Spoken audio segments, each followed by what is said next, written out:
Reefer MEDness, the podcast, is pleased to be media partners with the Bazinga Cannabis Capital Conference. Join the Bazinga Cannabis Capital Conference October 14th to 15th as we explore the fast-growing cannabis sector among the who's who of the industry. Grab your tickets at bzcannabis.com. Reefer MEDness, the podcast, would also like to acknowledge that we produce our shows on Treaty 2 territory and homeland of the Métis. We pay our respects to the First Nations and Métis ancestors of this land, and we reaffirm our relationships. It's Reefer MEDness, the podcast with Trevor and Kirk.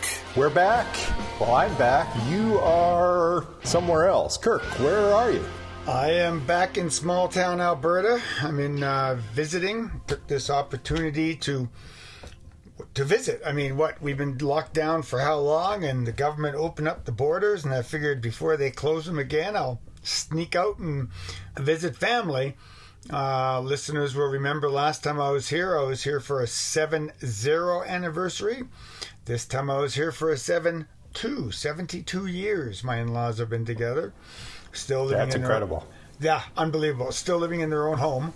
So I'm back here. I'm traveling with Van Hoot. I've got some stories from there we're gonna share later in a mini episode. Yeah, so this interview I have with Anne. I was just going to say that that segues nicely into the person we're going to hear from today is from Alberta, not right next to where you are, but in the same general area. Who do we have? Who's the interview for today? Yeah, I've got a lady. I got a lady from Central Alberta, near Edmonton, and her name is Christiana Goodvin. She is a industrial hemp grower. She's into permaculture. She is an engineer. She describes herself as the person that basically takes care of how the buildings interact with us as people. And yeah, I can't believe this is the first time we've interviewed an engineer. I have lots of friends who are engineers. My dad was an engineer. If cards had fallen a little bit differently, it wouldn't have surprised me if I ended up being an engineer. So yeah, I think this is our first engineer on the show, and it's about time. Well, but it's also interesting when we first talked about this, the first few episodes about cannabis and how you can wear it, you can build with it, you can take it as medicine, you can use it as recreation. You can fertilize with it, rope. It's very versatile plant. And again, it took us only 70 episodes to find and talk to somebody who builds with it.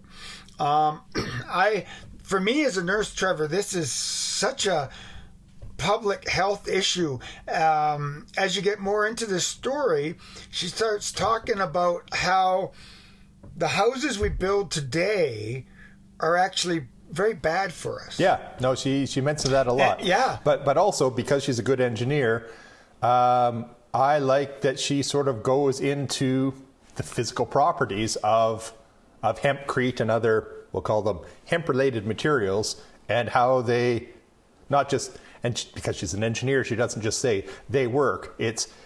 I study, and I wrote this down because I don't think I'd heard this before. She is an energy performance of envelopes, which apparently is the outside of a building, of alternative materials. So she's got the math behind it to say, not just, I like hemp, it's, no, I've done the math, and here's why it's good. Again, I should have started this conversation by, Trevor, I've brought you another My Cannabis story, because in a sense, this is one of those conversations. My sister-in-law sent me an email. My sister-in-law listens to us, and she sent me an email saying, have you heard about these guys? There's an article in the Edmonton Journal on them. I read it, and I got a hold of them. As you listen to the story, you'll see that it's not until I say goodbye to her that actually we get into some meat and potatoes of what she does. I started the conversation. We're talking. She's from Vancouver Island. We come from some of the same haunts. And she's moved to a city that I know about. I've been there. And as we're talking, she expected that I didn't know anything about hemp. She was expecting me to make jokes about smoke in the buildings. And we got into this conversation. I said, well, this is very nice. Thank you for your time. And boom, we're now into a more heady conversation about off-gassing of material in the house. I had to look up Portland concrete versus hempcrete And maybe we'll save some of that for her because she does a much better job. All I know is there's a bunch of different types of concrete, and but she goes into that. Like that's her. The envelope of buildings is her thing. Yeah, well, and this is not concrete for foundational purposes. I went online and started researching hempcrete. It's very easy to make. Have you ever done any cement work in your time? Well, it's funny you should ask. Obviously, I was the laborer because I was a student, and I learned many, many new words. So you learn many, many new words and about you and your mother when you dump a wheelbarrow full of concrete in the wrong place. So yes, the foreman and the other workers teach you many new insults that you never even thought of. And then that's how you learned about concrete. And then there's the perpetual jokes about the vibrators. Did you know there's vibrators in concrete? Yes. They're like that long, and you stick them into the concrete to get the bubbles out. But it's an enormous phallic thing that a bunch of men make jokes about for the rest of the day. There's my extensive concrete knowledge. Well, I got online and did some what is Portland lime blends and all that sort of stuff, and essentially, from what I can gather, the Portland concrete is what we build foundations on. So what she explains to us is the hempcrete is not what you build foundations on. It's what basically becomes the insulation of the house. And I love this. I mean, basically, real quick here, you add water to a mixture, you add lime to bind it, you let the water and lime mix into a slurry, you add the hemp herds into the mixture and allow that mix properly. You tilt the mixer to make sure you get an even mix, and then as soon as the hemp curls are mixed, you stop the mixture and you use it. What I love about this is that if we are to learn how hemp can help us in building, it will help us build healthier buildings. So I'm wondering, maybe let's get into the conversation with Christina and learn a little bit, and then we'll come out of it and see what we learn. My name's Christiana Goodvin. I'm an engineer originally from Vancouver Island, now living in Edmonton, about 45 minutes west of Edmonton, actually. We have about 40 acres out here. And out here now, I practice and I guess tinker with different technologies that I can now build on site.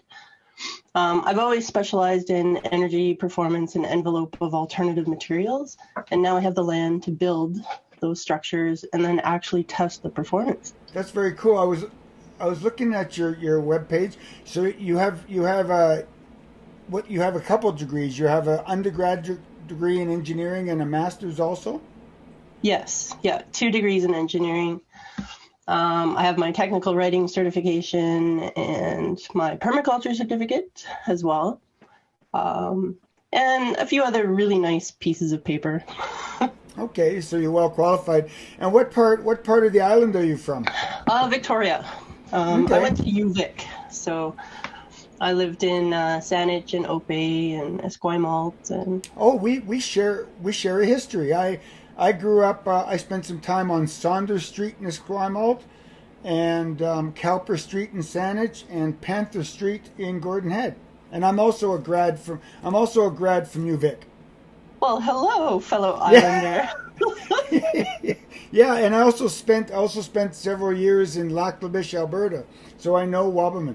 Oh, nice. Okay. Yeah.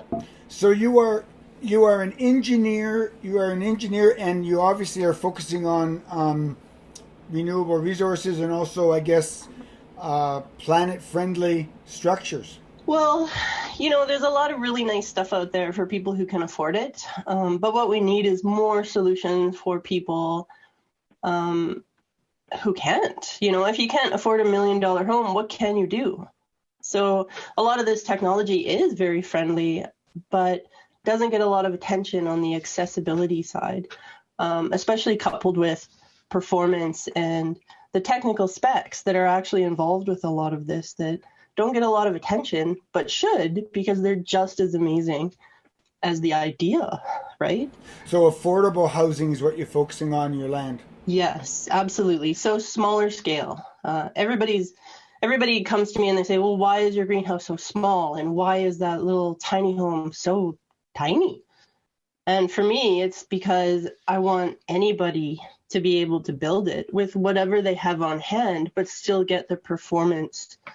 So the little greenhouses, for example, they're only 8 by 12, but you can put one in your backyard anywhere you are. And that gives you that little slice of food security, especially if you're just starting out, right?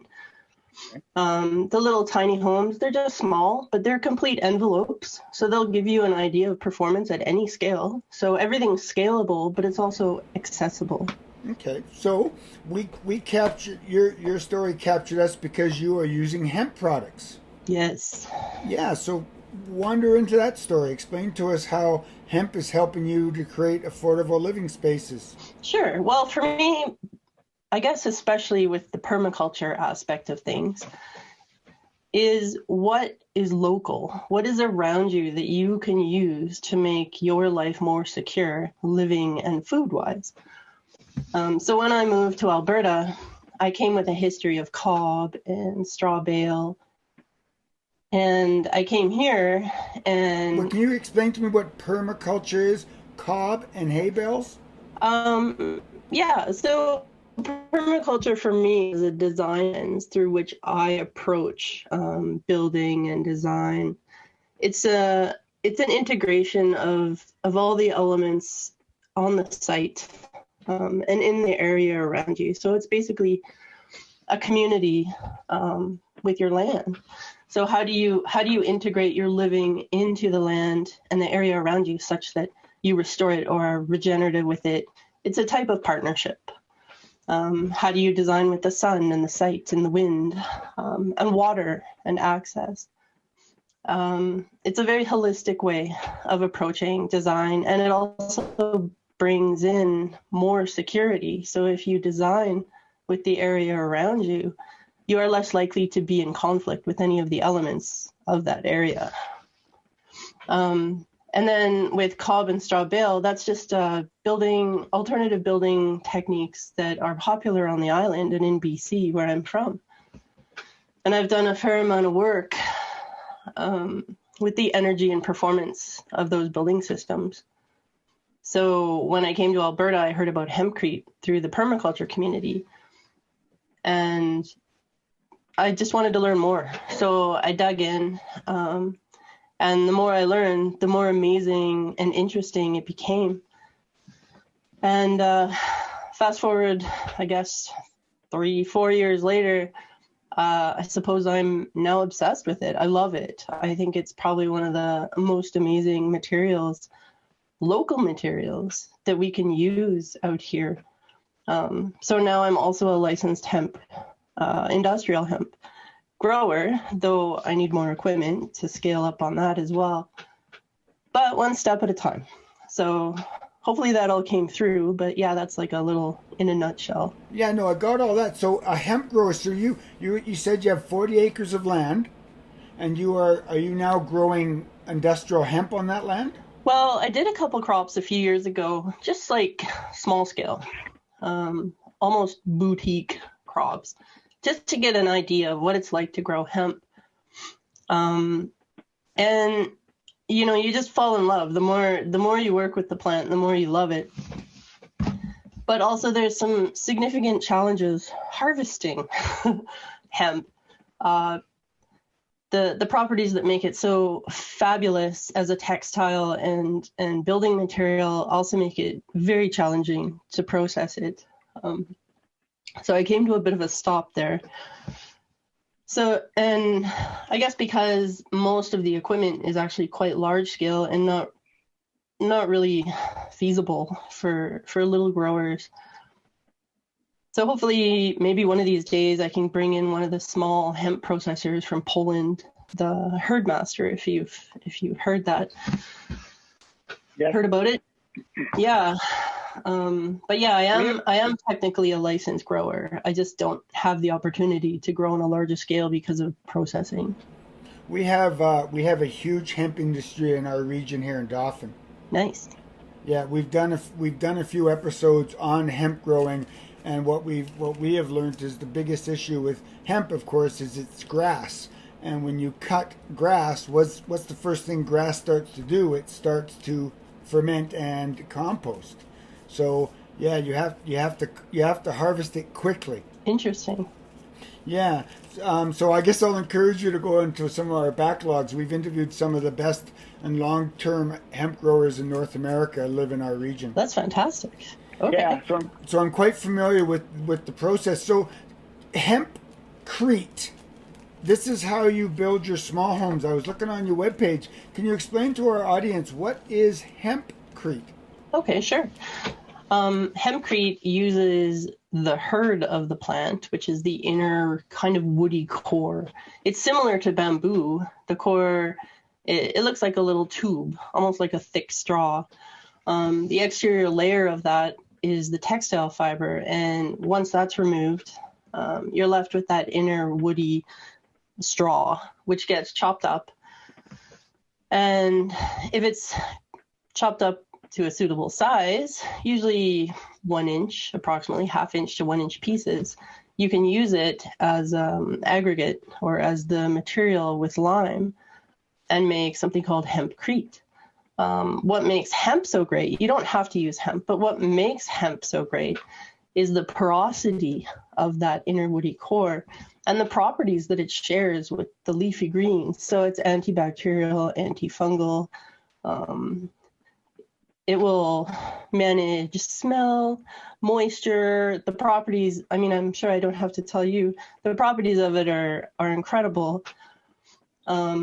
So when you mix it with lime, that lime coat, that lime glue, that lime binder, working with those hemp pieces becomes a fascinating semi-structural, not quite structural material that you can use as infill in your walls. As insulation? Yes, it's highly insulative. It does also have thermal mass properties, kind of like cob, but the dominant behavior is insulation. So it's completely vapor permeable and will manage moisture. So it will take in moisture. The wall can handle water. Water can condense inside the wall. And that's actually what will give it the thermal mass properties as the water displaces air. So what you have also is like a phase change in the wall, and the phase change is an energy exchange. So the walls will actually also help passively heat and cool your house. So is it seasonal? So like in the winter time where the water freeze inside the walls, or like how does that happen as the seasons change in Canada? It's complementary. So in the summer, we have different humidity levels. We're typically inside more in the winter as well. So in the winter, it will more actively passively heat your house, but also manage that moisture, that indoor air quality. So the humidity will be managed, and you'll also have higher air quality because the lime will passively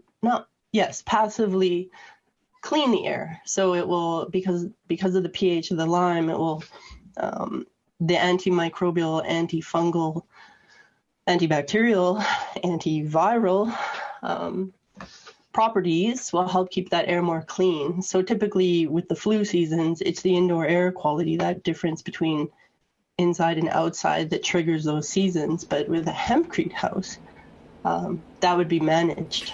That has huge implications when you start thinking about what we're learning through this pandemic about, and also just sick building syndromes. This has huge implications for even commercial building, does it not? It absolutely does, yes. So wander into that conversation. Tell us more about how that would help commercial and I guess long-term care facilities, hospitals. So you're talking about self-cleaning buildings almost, eh? Almost, yeah. And, this is one of the reasons why I'm building full envelopes out here, is to, I suppose, quantify this.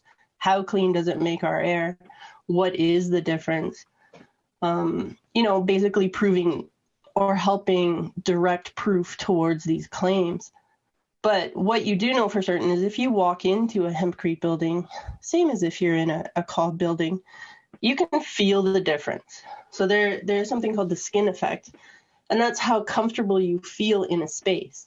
And that has to do with humidity and temperature. So when you're in a hempcrete building, for example, the temperature could be lower, so your set points for comfort become lower because you are more comfortable in the building. You feel it. So in addition to the indoor air management, you feel more comfortable, you feel healthier in the building as well. Is that because of the hemp, or is that because of the lime, or the combination of the both? It's a combination of both. The workhorse is the lime. The lime is what brings the water in and transports it to the hemp, but the hemp does have properties that contribute as well. So is compared to cob, is hemp more absorbent? Is hemp stronger in its structure? For example, I know that in some manufacturers are looking at hempcrete as actually being structural, so it will weight bear. Well, what I've seen with that is that's typically an internal frame of some type. Okay. To make hempcrete structural, you have to change the binder. So the binder is the glue, and you can change it, but it will change the. If you have a pure lime binder, the behavior of the wall is quite different. That is considered like the highest performing moisture properties is with lime. If you add Portland, you get a slower dry from that initial cure, and it's basically I don't want to say inhibiting, but it can inhibit at larger percentages the behavior of the wall. So you won't get the full properties. But changing it to Portland as you slowly go along that scale of percentages of binder, you end up getting more structural because, of course, cement or concrete is structural. But you're losing, I guess, in a lot of ways, the benefits of hempcrete. So you can pick like a composition where you have a little bit of Portland, which helps in the initial set, because once you pour hempcrete, it needs to set and dry to get to the full properties of hempcrete. So I'm trying to visualize this. So if I'm building a stick house, which is, with structures and just the, spruce trees, 2x4s or 2x6 houses. So instead of fiberglass insulation, I would then spray in or pour in hempcrete in between the struts? Yes. So at its simplest consideration, consider a framed house where you choose the insulation type. That insulation could be your pink bat, it could be rock wool, it could be hempcrete. And the advantages of hempcrete is the inside air, as you were saying, but is it cost effective? Hopefully it will be at some point. Right now it's about the same price. But the metrics, of course, are different when you're looking at the fact that it won't mold. It's almost virtually fireproof, and it keeps your indoor air quality optimal for humans. It's one of those scenarios where you realize this plant is our partner in so many ways, including buildings. Interesting. So I was looking on your webpage. You offer courses. Can you explain these courses you're offering people? Sure. Education. As I go along, I like to share what I learn, especially because right now we need credibility in this area, because in a lot of ways it's still new. So what I do is I offer workshops, so learning how to make hempcrete, and it's full disclosure. I'll tell you everything you need to know. You don't have to, I'm not a gateway, so I'm just an opportunity. So what I do is I bring people in, and depending on what projects I have running, they can be involved in the project, or we can just make blocks, or, I tailor it a bit. When I start the workshops, I ask people what they're interested in, what do they want to know. if they want to know the technical stuff, we can dive straight in. If they want to know the basics, we can sit there too. We can, it's a evolving conversation. So I bring people in, I show them what I have out here. I have hempcrete greenhouses, I have the hempcrete dome, I have an outhouse, I have stuff that I've made with shipping crates. I have the new tiny house, and they get to see it all in action and they get to feel it. And then, the workshops are mainly about learning, but if they want to be, if they really want to get right up to the elbows, we start with the mixers and we look at the recipes. We mix on a small scale, we mix on a cement mixer scale, and then we mix with the big mixer scale. So I teach them what to look for to make sure that you have a good hempcrete mix, because there are some details you absolutely have to keep in mind. Okay. So you're offering people workshops on how to make hempcrete. So people are doing it themselves, but how do people access the hemp? I guess lime's easy enough, but how do you access the hemp herd to make yourself your own hempcrete? Sure. Well, that depends on where you are, right? Again, I like to stress local resources, but Canada could be so amazing in the hemp industry.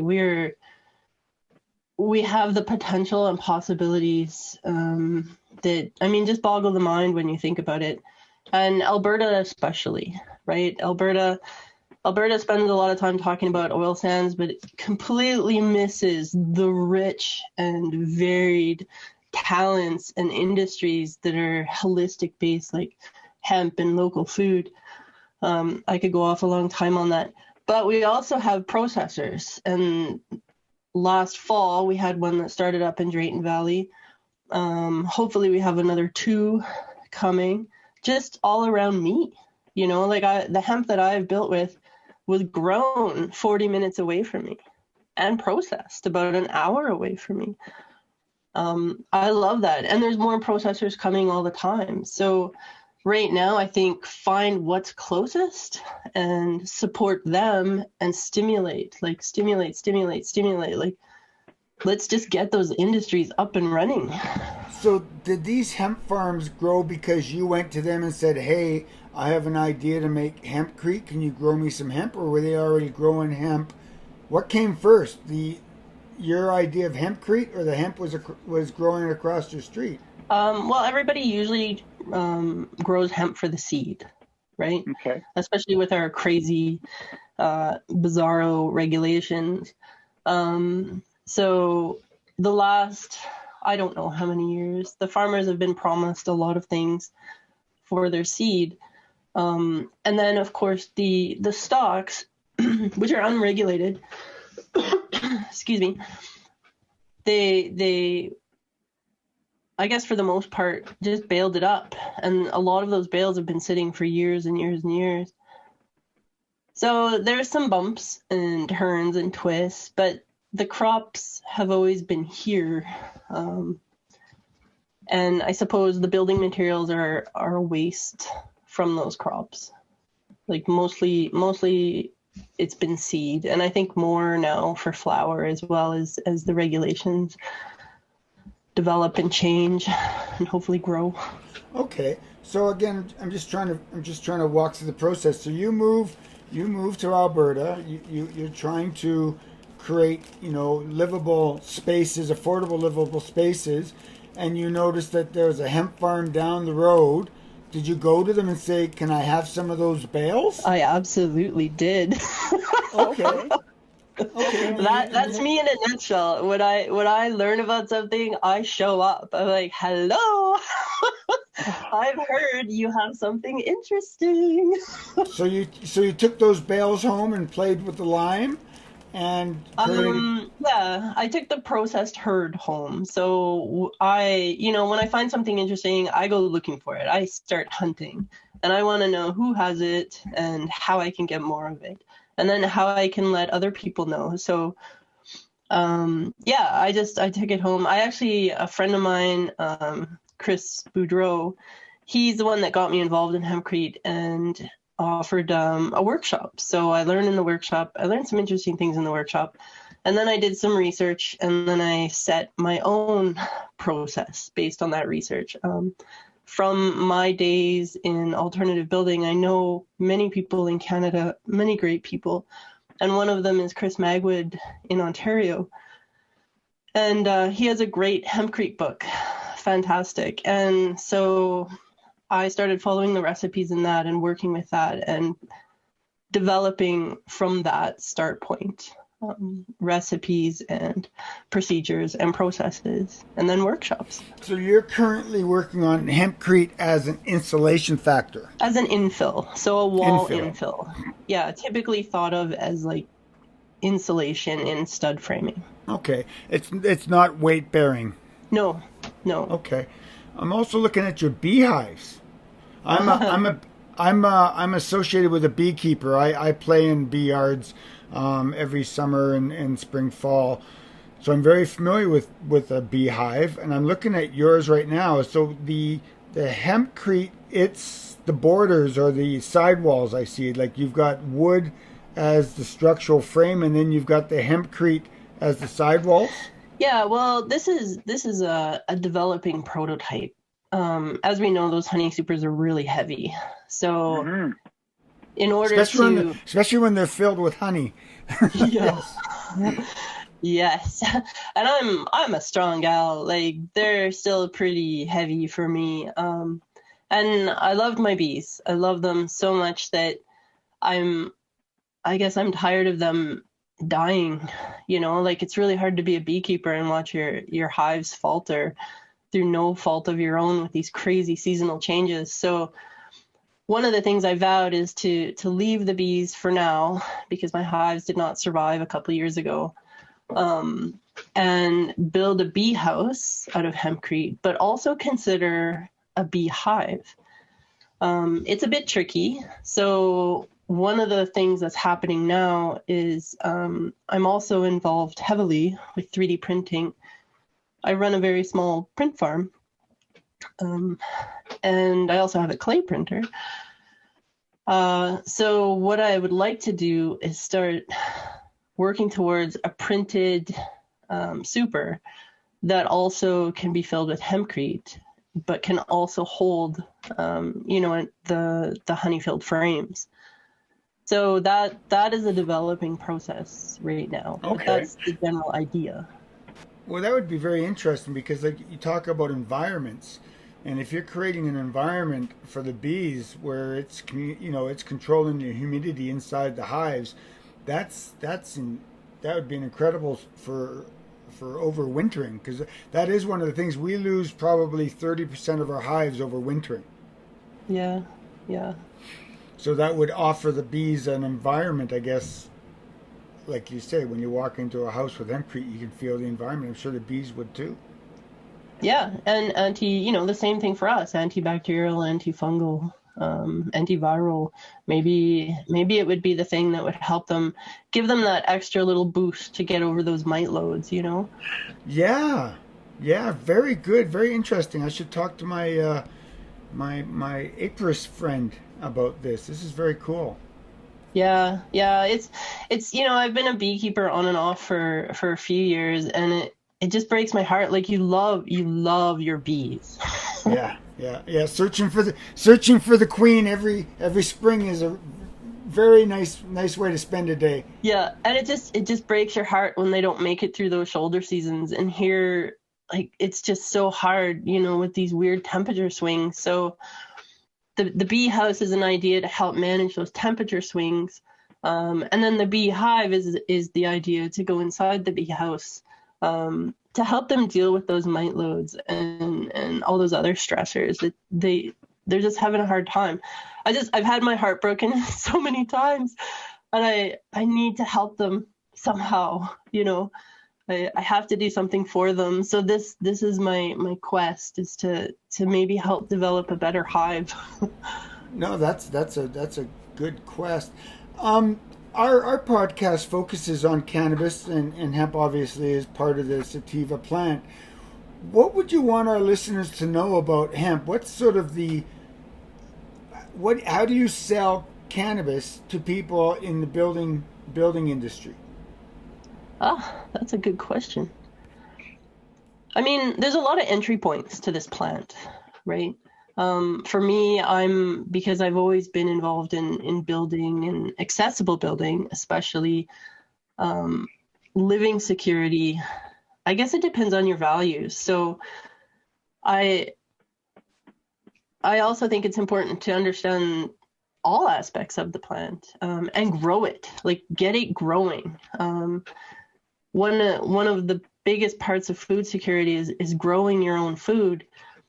And if part of that, even a few plants, I think would help anybody understand the beneficial aspects of it, just get some seeds, stick them in the ground. And, in addition to growing pumpkins and carrots and potatoes, grow hemp just to get to know it. And I think the more anybody gets to know it, the more they will also fall in love with it and understand it's one of our partners. It's our partner in health. It's our partner in living. It's our partner in food and medicine. Just grow it. I think to anybody, I would say start growing things, anything. Just start growing, and hemp especially, because you'll get an idea of how it grows in relation to other plants, and it makes a great companion plant as well. And then the use of the different parts of it. I mean, I run a farm. I use hemp everywhere. I would love to get a processor, just a little processor, and grow and process my own and build with it, right? Full circle, complete those circles. So I guess if I were to say anything to anybody, I would just say start growing some. If you're not into cannabis, grow hemp. Even if you are into cannabis, grow hemp. Just grow hemp. Grow hemp, yeah, grow hemp. Well, they used to say that in the war, right? In the Second World War, grow hemp for the war effort. Yeah. So you are a structural engineer. That's your background, and you're using hemp in construction of affordable homes. And your discovery is it creates a better environment. Yeah, actually, I'm a mechanical engineer, so technically an envelope and building science engineer. So I deal with how the building interacts with the environment around it. That reflects in structure, but mainly I'm envelope. I'm how, I guess in permaculture, I am the person that designs how your building interacts with you in the environment. So it's all about wellness, isn't it? Yes, absolutely. I mean, I have young kids and you can see the seasonal health effects of the buildings. Our buildings are terrible. They're toxic. They're flammable.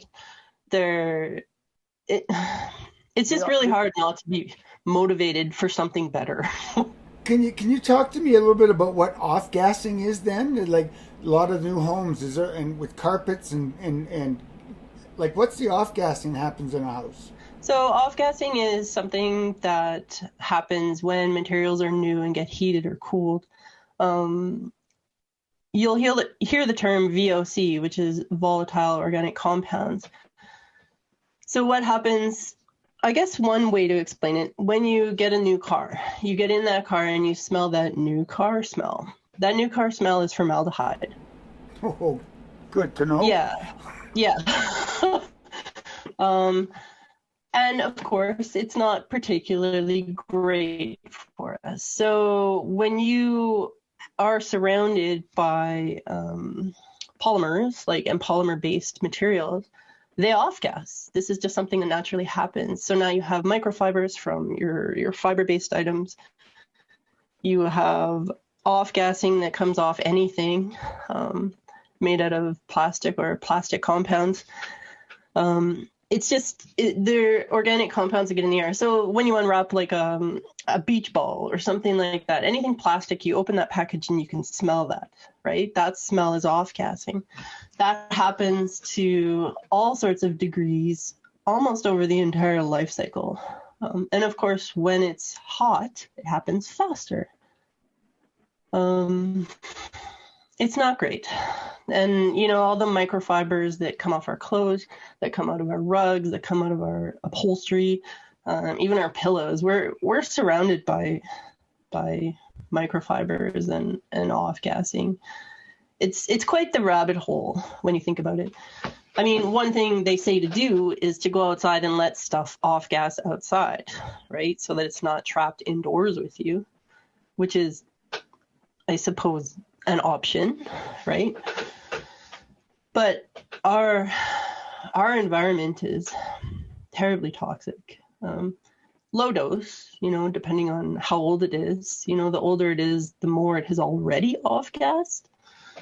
So some security might be that older things are less toxic.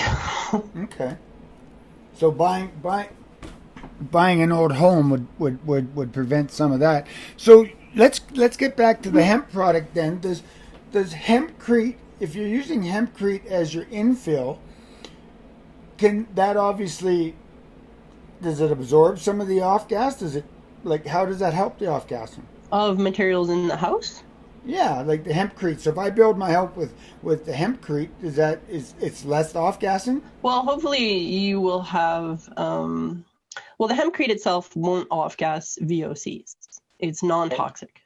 What hempcrete will do is it will dry. So it will, I suppose in some ways to describe it, off gas water, right? Which of course is not particularly toxic, especially compared to, conventional building systems that are also highly flammable. If you build a hempcrete house and then fill it with all sorts of things that off gas, hopefully you have a lot of open windows as well. You don't necessarily want it in your walls. I suppose it could help. But usually, sorry, go ahead. No, well, I'm just trying to think about what you said. The houses we live in, like you say, you walk into a new house and it smells like a new house or a new car. But if you're using hempcrete in your construction, would I put drywall over top of the hempcrete, or would the hempcrete be my display wall? You can have it that way on the interior, but it is dusty. So usually what is recommended is a type of plaster, lime-based plaster, so that you have complementary materials, right? So the lime plaster coating doesn't inhibit the performance of the wall, actually boosts performance of the wall in most cases. And externally, you'll have something called a lime render, which keeps the water, the driving rain or splashback from too much of it getting in your wall, right? So a nice plaster also allows you to pick your colors. It's kind of like a paint, but also non-toxic. Yeah, I'm looking at your webpage. Your the inside of the Geo home you built. It looks like a big puffy, fluffy cell. I can see the outline. I can see the outline of the wood structure. So would that be the inside of my home as I see it on the webpage? So the geodesic dome has an embedded internal wood frame. Okay. So I did that so that the hempcrete completely surrounds the frame, because most times you get a little bit of shrinkage. So you have to manage the shrinkage as the hempcrete dries in that initial cure and dry. So there's different ways to frame with hempcrete. And that's one of them. And the tiny house is another one of them. And then what you would do is I haven't plastered, so you won't see a plaster on the interior of the dome, but you'll see an initial plaster on the exterior of the dome, which is semi-waterproof, not fully waterproof yet. I'll be working on that. I just ran out of season last year. Okay. But it's good to have a protective coating because it is a bit dusty. Hempcrete is a little bit flaky depending on what density you choose, because that's another thing. You can choose different densities of hempcrete for different applications. Cool. It's so your business then, you're still in the research stage, or do you have customers that have actually built homes using the hempcrete as their infill? Yep. I do get clients. For the most part right now, because we need it so dearly, I'm just outlining performance specs. So what you can expect of it, how to design with it, and how to use it properly to coat. I have a lot of experience doing that with straw bale wall assemblies. I've written guides that have integrated or helped. I was the lead writer in a team, a great team called ASRI, the Alternative Solutions Resource Initiative. And we published a book that helps building professionals understand how straw bale wall assemblies relate to different parts of the BC Building Code. I'm hoping to do something like that soon with hempcrete as well. So in a nutshell, I help people understand, and those people could be other engineers, structural engineers, for example. I work with a few of those, and I'm part of an engineering group that helps enable use of alternative materials like hempcrete to build the code, whether you're off-grid or on-grid. And I also do it, I focus on doing that on a small scale here so that whoever comes, whatever your goals or understanding or learnings have been so far, that you see the credibility and technical aspects of hempcrete as well as the beauty.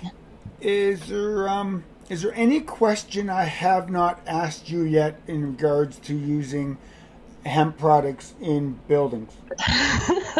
I usually get the question, and we might as well get it out of the way, is can you smoke the walls? Right. What happens if the house burns, right?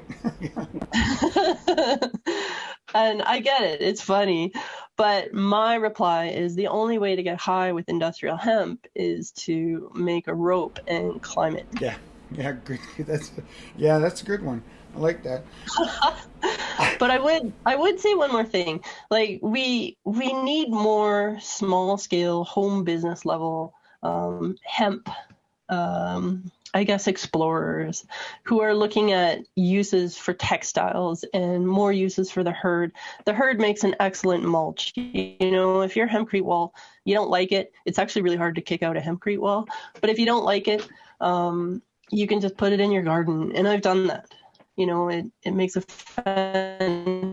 fantastic mulch. It's just non-toxic all the way around, as long as you haven't put Portland in it, right? So the pure lime binder and hurd, you could just compost it if you want. And it composts really fast. Hemp is just useful in a million ways. It's true.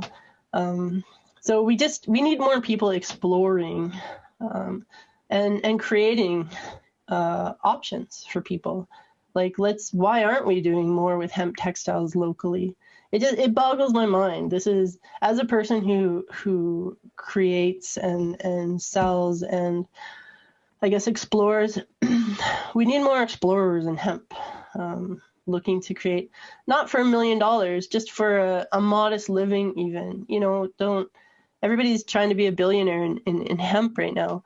But what we need are just home businesses in hemp that can be supported locally, more local options, small scale, community boosting, and resilience on a community level. Okay, so what do you think about that?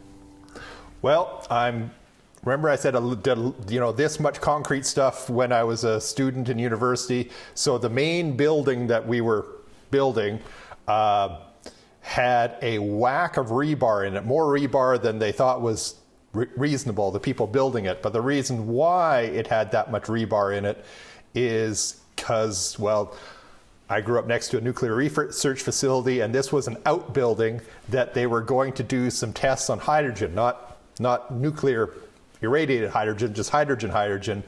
But hydrogen can explode. So this was kind of a bowl-shaped foundation we were making with a whack of rebar in it, so if things blew up, they would blow straight up. So that's almost as explosive as all the things I learned about hempcrete from Christina. I was just thinking about a Simpsons episode when there's a leak at the plant. I'm thinking, your family kind of lived like the Simpsons.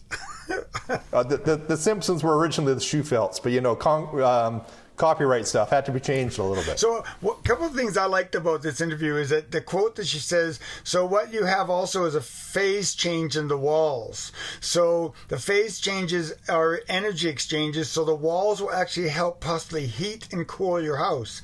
And how it actually also controls the moisture in the house. So we're talking about energy efficient. The other thing that I like about hempcrete, fire resistant, flame retardant, no smoke. It doesn't mold. Okay, no worries. So can you imagine building a house Sure. that is fire resistant, flame retardant, doesn't spread smoke, and no mold? And it controls the energy in your house? And depending on where you live, you could theoretically get all or most of the materials to build your house like within that magic 100 miles of your house, right? The permaculture, the permaculture society. I really, like I say, I think you can hear it in my voice as I talk to her, and I'm hoping we can get the whole interview in. As the more and more I talk to her, and she's also studying this now, Trevor, because she doesn't really get into it, but she sort of makes these nuanced comments. Like she's actually researching papers on the work that she's doing to demonstrate what they think they know. Yeah. So we're, in a couple of years, we're going to have demonstrated knowledge that hemp makes our houses safer. Yeah, and I'm going to get the terminology wrong because medical brain, but what she described to me kind of sounded like the engineering version of clinical practice guidelines. So there's kind of developing guidelines on how this should be done. So the recipe book, the instruction book, the guidelines book, that sounds like she's heavily involved in that, which is great. It's cool, man. It's just one more notch in the library of Reefer MEDness, the podcast, where we can now say that we've talked to somebody about how your house can be safer and better for you, all through hemp. I love it. But again, we've got lots of stories to tell. We're Reefer MEDness, the podcast. I'm Kirk. I'm the nurse. Was there anything else about this episode that popped out on you? I'm Trevor Schufeld. I'm the pharmacist. I should say that at least once an episode. Yeah. No, like I said, I really like that. And, people are not going to be surprised. But, it bothers me when people say, well, I really like hemp or whatever else. X because, the touchy feeling, it feels good, it's it's natural, it's all these sort of ethereal terms. This is an engineer who did the math. She did the math, and she can show you the math on how good it is versus other things. Like you even asked her about hempcrete versus pink insulation, and she can tell you, well, it's better at this, worse at that. Like this is not just ethereal stuff. This is, a hard-nosed engineer has done the math, and it is good. I think hemp once again stands up and says, I can help society be a better, healthier place. Another reason for doing this podcast. Yeah, no, this was, I would have never thought we'd be talking to an engineer about hempcrete. I won't be surprised when we do the eventual, hemp clothing or, a few other things that, I've heard of for hemp, but honestly, I don't think I've ever heard of hempcrete before. So it was nice to have something way out in left field come and go, oh, that's really cool. This was another hemp story that we'll put on the webpage. And when you come to the reefermed.ca webpage, you can search keywords, and this episode should pop up. Kirk, another good one. Any music for this one? She picked her cousin, I believe.